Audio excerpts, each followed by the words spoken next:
Hello, friends. AmyR here with Prairie Paper and Ink. Welcome back to my face and another video. Also, while I'm filming this portion of it, be prepared for a ton of videos. It has been a crazy month. I was sick for a while. I mentioned that in a previous video. Life is chaos, yada, yada, yada. I'm getting caught up filming intros and editing and all the things, so I have lots of content for you guys. So just stay tuned. Probably at many times more than one video in a day. Just is what it is. Anyway, this video, I don't know if this will get up with another one. I decided to do my version of Clean and Simple. Again, those that have followed me for a long time know Clean and Simple isn't really my forte. I love Clean and Simple. It takes skill. It's an art. I just can't. I always want to add like more, always. But I kind of did Clean and Simple, and I used this Modern Heart quilt stamp and the stencil set from Simon Says Stamp. This came out, I think it was part of last month's release. I forget. Anyway, anything geometric, I'm like, yes, fun.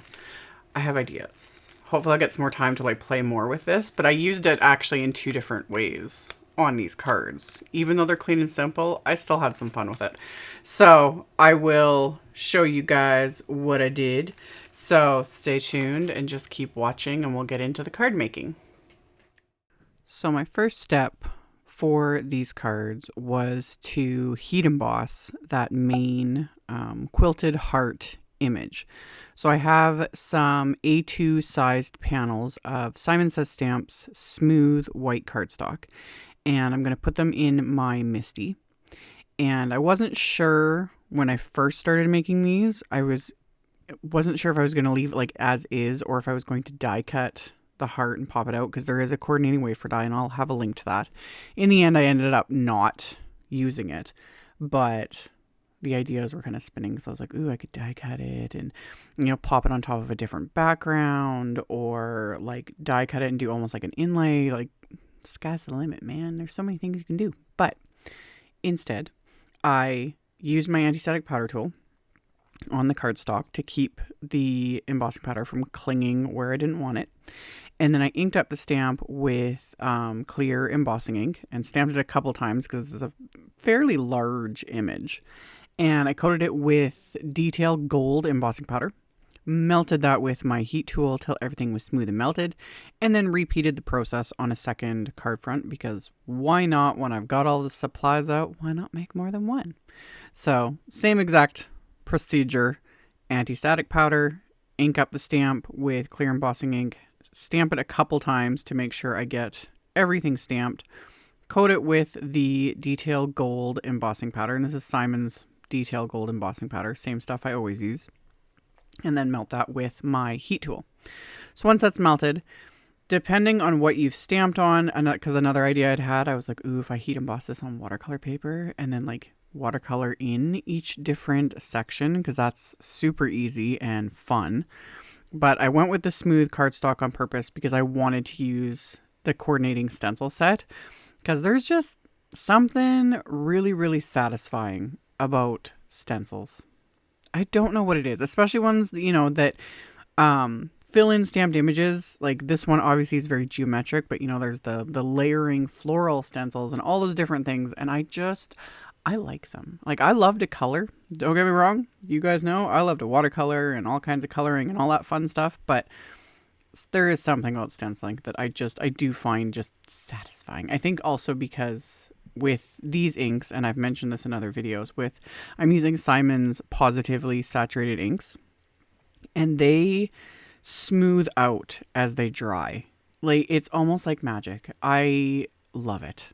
I really love it. So I chose some of my favorite colors to do this, and I decided it was just meant to do like a rainbow of colors, because there are 6 stencils in this little coordinating stencil set, and I was like, perfect, that's the number of colors I need for my rainbow. So I used Sweets ink first, and I'm using Simon's just small blending brushes for this. And it's another little subtle thing. I kind of kept the concentration of each ink color a little bit heavier towards one edge of each little opening, and then like lighten it up. Again, it's subtle. Some of the colors it doesn't show up as much, but and again because they smooth out, but it's there. You can kind of see it in the finished cards. So I did Sweets for the pink, then Grapefruit for the orange, then Sunbeam for the yellow. This is one of the very few times I didn't start with yellow. I will when I do the other thing with this stamp, because I always talk about when I do like rainbow colors, I almost always start with yellow. It's just habit, plus prevents, the yellow from getting contaminated by the other colors, depending on what I'm doing. But with this, it didn't matter because there's 6 individual stencils, so it's perfect. I didn't bother taping the stencils down. With this, it was just so easy to line up and it just hold it in place. Like, I didn't need to do anything ridiculous with this at all. Everything just worked. I love when that happens. You guys don't see a lot of the behind the scenes. In fact, you don't really see much of it at all.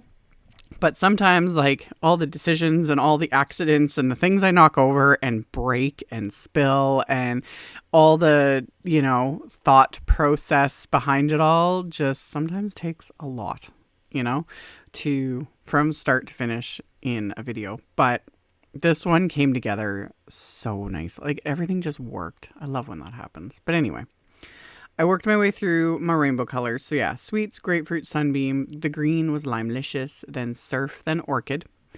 And of course I'm going to add splatter. This is what I'm talking about when it comes to like clean and simple, because you could leave off the splatter and keep it like legit clean and simple. But man, you gotta add the splatter. It's perfect. So I used my Gonzai Tombi Starry colors, as always, with the gold and my fan brush, and I had worked it up and splattered the background.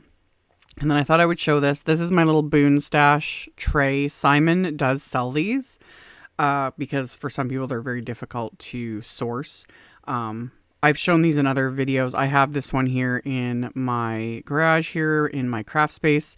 I also have one in my kitchen that I use to for reusable straws and things like that to hold things to dry. And that's what I do with all my stencil sets, because especially now with all the layering stencils, and if I'm using like 10 stencils at a time, or in this case 6, I just rinse them off in the sink. When I was done everything, I just rinsed them off in the sink, and then I stick them in that tray and let them air dry. And I do the same thing I was showing there, my little like sticky mats. I rinse those off in the sink as well. I don't use any cleaners or soaps or anything. I just rinse them off, stick them in that tray, let them dry, good to go for the next project. So while the stencils were taking their time to dry, and the splatter was dry at this point, I used a black cardstock scrap, anti-static powder, and just an acrylic block, and I stamped the sentiment from that set with the clear embossing ink, and I used white embossing powder, melted that, and then used one of my little microfiber cloths just to remove that excess anti-static powder from the cardstock. And then I'm going to die cut these with one of Simon's sentiment label wafer dies. So I'm just going to tape that into place with my washi tape so that this doesn't shift when I run it through my die cut machine. So I die cut those sentiments. And then these panels that I'm putting into my MISTI, these are going to go on the inside of my cards. And this is also something I've shown in many videos. It's just a fun way to ink up stamps, is I ink them up with my blending brushes. So you'll get a lighter version because you're not pressing the ink pad, directly to the stamp. If you want it to be more intense, you would have to ink it up and stamp it a couple of times using the brushes. And the nice thing about this is I can get all these colors on this one stamp. Plus, because it's the brushes, it kind of blends in between each color. And this is where I specifically start with yellow, so that I'm not getting the other colors of ink mixed into my yellow blending brush. Plus, starting with yellow's like in the center of the rainbow. So then I can kind of space out where the colors are going so I can fit them all onto this image. So I started with the yellow and then using the exact same inks that I used before. I worked my way back and forth with all of the colors and stamping them onto these panels of white cardstock. And I also liked, I didn't restamp any of this.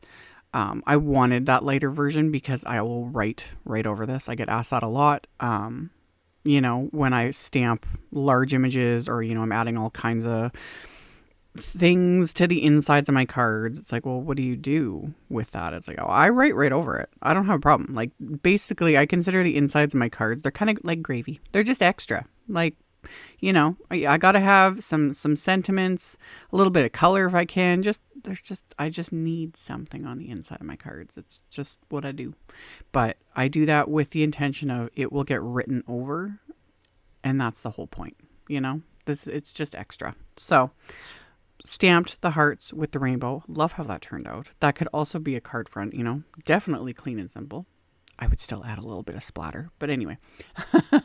Lined up another sentiment from that set, and I'm going to stamp that with VersaFine Clair Nocturne ink.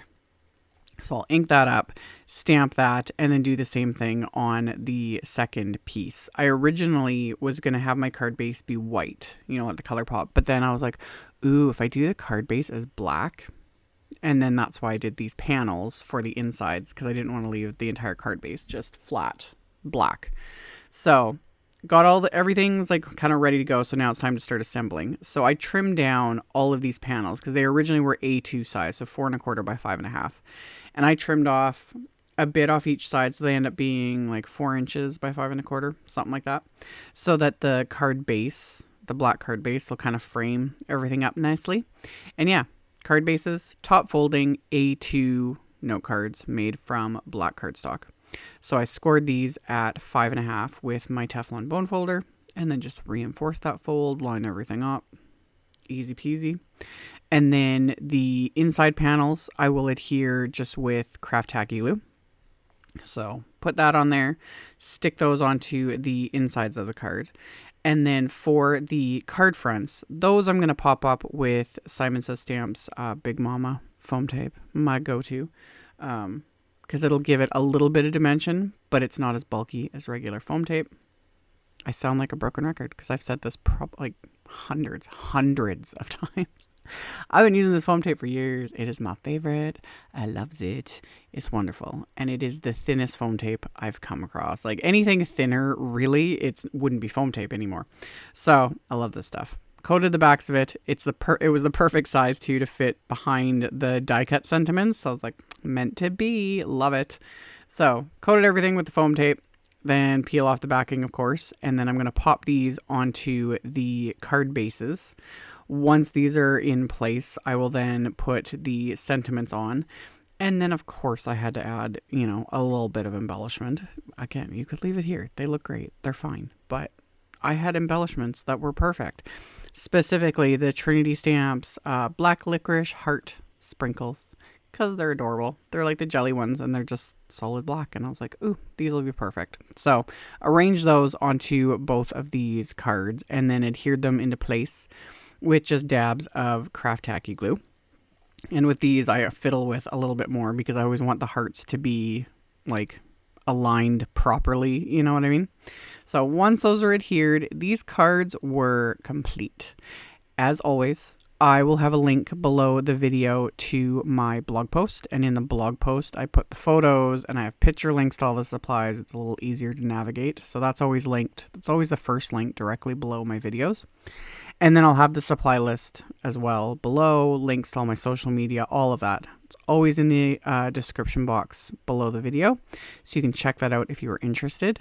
Thank you all so very much for taking the time to watch my videos, for thumbs upping and commenting and letting those robot overlords know that you like what you see. Subscribe if you haven't. I'd love to have you, and I will see you all very soon in the next video. Bye!